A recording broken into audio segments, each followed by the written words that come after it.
Saint-Esprit, ainsi soit-il. Nous avons retrouvé Jésus dans cet épisode bien connu de la barque, de cette tempête qui l'apaise pour montrer aux apôtres qu'il est bien là, malgré cette situation désespérée. Deux erreurs font les apôtres dans cette barque. Ils font deux graves erreurs. La première, une erreur de vue. En effet, ils sont aveugles. Ils sont aveugles parce qu'ils oublient que Jésus est dans la barque. Ils ne le voient plus. Ils ne le voient plus. D'ailleurs, je me suis un peu demandé pourquoi est-ce qu'il dormait, parce que s'il y avait une grande tempête, il était vraiment très fatigué. Il était vraiment très fatigué. Et c'est vrai que l'apostolat auprès des âmes est fatigant.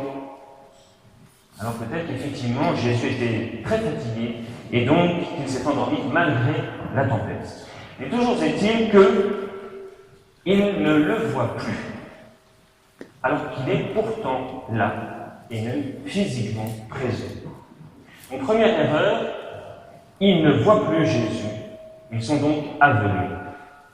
Deuxième erreur, eh bien, ils le croient impuissant.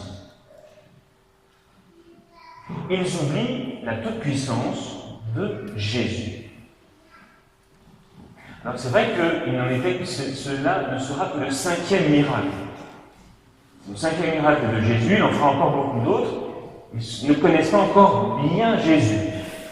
Mais enfin, tout est-il qu'ils en oublient sa toute-puissance. Encore une grave erreur. Nous aussi, dans notre vie, dans les situations désespérées dans lesquelles nous pouvons parfois nous trouver, et la mort est une de ces situations les plus terribles que nous ayons à vivre sur la terre. La mort est tragique toujours, car elle nous enlève un être cher. Et cette situation peut nous sembler désespérée. Eh bien, nous aussi, nous risquons d'oublier que Dieu est présent, ou d'oublier sa toute-puissance, ce qui finalement revient au même. Il y a, si nous y réfléchissons bien, trois attitudes possibles que nous pouvons avoir. Parce que vous avez vu que les apôtres ont cherché à se sauver. Ils ont cherché à pouvoir garder le cap, et pour cela ils ont dû sûrement baisser la voile, ils ont sûrement dû écoper, c'est-à-dire enlever l'eau de la barque. Donc ils ont été très actifs devant cette tempête. Et nous aussi, dans notre vie, nous pouvons avoir trois attitudes. Deux sont fausses, et une est juste. La première des mauvaises attitudes, eh bien, ce n'est de compter que sur nos propres forces. C'est-à-dire d'écoper, de baisser la voile, de travailler, de faire plein de choses dans la vie, surtout dans les difficultés, mais d'oublier Dieu et de ne compter que sur soi-même. C'était effectivement ce que les apôtres ont fait. Devant cette tempête, ils ont dit, bon, il faut qu'on se débrouille, on va travailler dur, mais ils ont oublié la présence et la toute-puissance de Dieu. C'est un échec. C'est un échec, et en plus de ça, cela a quelque chose de plus grave encore, c'est qu'on peut en arriver à en vouloir à Dieu. Et ceci est très, très, très, très grave, mes chers frères.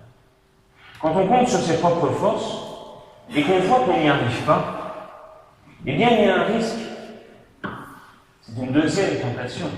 Après la première qui consiste à ne compter que sur ses propres forces, la deuxième tentation consiste à en vouloir à Dieu. C'est évidemment le démon qui va nous mettre ça dans la tête. En vouloir à Dieu, parce que Dieu ne fait rien. Ceci est très grave, mes chers frères, très très grave. Et regardez dans votre vie, si parfois vous n'en voulez pas à Dieu, parce que vous voyez que certaines situations ne changent pas, et pourtant elles sont douloureuses et difficiles. Elles paraissent même désespérées. Ceci est très grave, mes chers frères.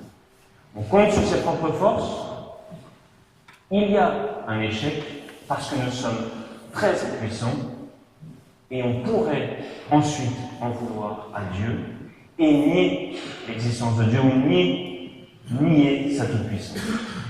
Première fausse attitude. Deuxième fausse attitude consiste à dire Dieu est tout-puissant, il est toujours là, moi je reste tranquillement au fond de la barque et on verra bien ce qui va se passer. Je ne compte que sur Dieu et je ne fais rien, je ne fais pas ce qui est de mon propre ressort, ce que je dois faire. C'est comme si les apôtres avaient dit Jésus est là dans la barque, donc moi je n'ai pas besoin de baisser la voile, je n'ai pas besoin d'écoper dans le vélo de la barque, Dieu fera tout. Ceci évidemment n'est pas juste. Nous avons à travailler et à compter sur Dieu. Donc c'est la deuxième mauvaise attitude, et nous arrivons à la troisième, mais juste et vraie et bonne attitude, qui consiste à faire ce que nous avons à faire, baisser la voile, écoper dans le bateau, et faire toujours confiance à Dieu. Voilà la juste attitude. C'est cette parole de saint Jeanne d'Arc, les hommes d'armes combattront, et Dieu donnera la victoire. Nous voyons aussi qu'il y a une grande différence entre celui qui fait et qui n'a pas confiance en Dieu et celui qui fait et qui a confiance en Dieu. C'est exactement les mêmes actions. Il s'agit toujours de la même chose. Baisser la voile, enlever l'eau de la barque. C'est toujours la même attitude extérieure. Extérieurement, c'est la même chose. Mais à l'intérieur, l'intention est totalement différente. Celui qui, à l'intérieur de lui-même, attend tout de Dieu, croit en Dieu, fait confiance en Dieu, et celui qui compte sur ses propres forces. Ce ne sont pas du tout les mêmes dispositions de l'âme. Et voyez-vous, mes chers frères, nous, ce que nous voyons l'extérieur, ce que les gens font ou ne font pas. Mais nous sommes incapables de savoir quelles sont les intentions profondes qui les animent. Nous jugeons toujours sur l'extérieur et nous pouvons nous tromper gravement, en jugeant mal la personne, en pensant que cette personne ne fait rien contre sur Dieu ou l'inverse, peu importe. Dieu seul connaît le fond du cœur et sait quelle est l'attitude intérieure de la personne. Donc à nous de travailler à notre salut, de travailler dans les situations difficiles, parfois qui nous semblent désespérées, mais toujours avec cette attitude d'humilité, d'ouverture de cœur, de confiance en Dieu. Ceci, bien sûr, est donc tout intérieur. Donc, ne pas travailler sans croire en Dieu et ne rien faire en croyant à Dieu.